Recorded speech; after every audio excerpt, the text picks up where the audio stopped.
السلام علیکم جماعت سوئم، امید کرتی ہوں آپ سب خیریت سے ہوں گے۔ آج ہم 29ویں عید الفطر کے آگے پڑھیں گے، ٹھیک ہے۔ کل ہم نے خط تک پڑھ لیا تھا، اب آگے پڑھیں گے۔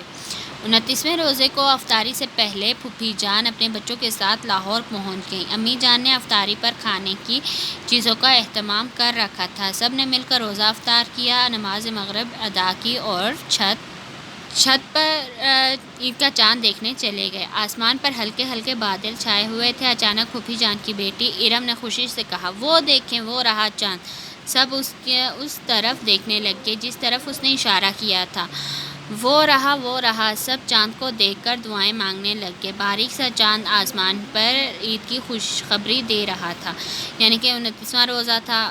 اس نے خط میں لکھا ہوا تھا نا پھوپھو نے کہ میں 29ویں روزے کو آ جاؤں گی، تو وہ 29ویں روزے کو آئیں تو افطاری سے پہلے پہنچ گئی تھی اپنے بچوں کے ساتھ لاہور۔ تو امی جان نے افطاری پر کھانے کی تمام چیزوں کا اہتمام کر لیا تھا، تو سب نے مل کر افطاری کی۔ نماز مغرب کے بعد سب لوگ چھت پر گئے اور عید کا چاند دیکھنے لگ گئے۔ آسمان پر ہلکے ہلکے سے بادل نظر آ رہے تھے، تو اچانک پھوپھی کی جو بیٹی تھی، جو پھوپھی جان کی بیٹی تھی، اس نے کہا کہ وہ رہا چاند۔ سب اس کی طرف دیکھنے لگ گئے جس طرف اس نے اشارہ کیا، تو سب نے کہا وہ رہا چاند، اور سب دعائیں مانگنے لگ گئے۔ باریک سا چاند آسمان پر عید کی خوشخبری سنا رہا تھا کہ کل عید ہوگی 29ویں روزے کے بعد۔ اس کے بعد گھر کی عورتیں صبح کے لیے میٹھا تیار کرنے لگیں اور بچے اپنے عید کی تیاریاں ایک دوسرے کو دکھانے لگے۔ کمرے میں ایک طرف چمکیلے کاغذ میں لپٹے ہوئے چند ڈبے پڑے ہوئے تھے۔ سعد نے پوچھا، یہ کیا ہے؟ حسن نے جواب دیا، ابو جان ہر سال ایک ادارے میں مقیم بچوں کے لیے عید کے تحائف لے کر جاتے ہیں۔ ان ڈبوں میں ان بچوں کے لیے کپڑے اور جوتے ہیں۔ اب جو گھر کی عورتیں تھیں وہ صبح کے لیے میٹھا بنانے میں کی تیاری کرنے لگ گئیں اور بچے سب ایک دوسرے کو اپنی چیزیں عید کی دکھانے لگ گئے، کپڑے، جوتے، چیزیں ایسے، ٹھیک ہے نا۔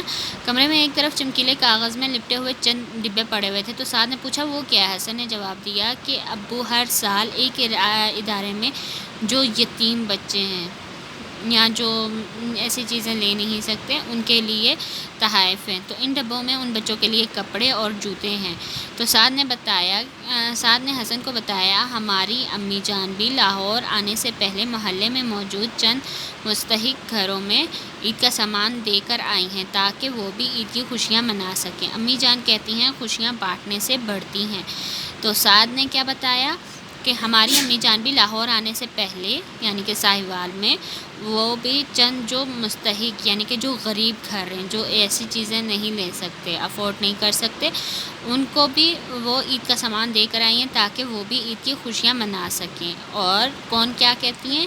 سعد کی امی اور حسن کی پھپھو جان یہ کہتی ہیں کہ خوشیاں بانٹنے سے بڑھتی ہیں۔ جی بچوں، امید کرتی ہوں آپ کو یہاں تک سمجھ میں آ گیا ہوگا۔ کل انشاءاللہ ہم آگے پڑھیں گے۔ اپنا بہت سارا خیال رکھیے گا۔ اللہ حافظ۔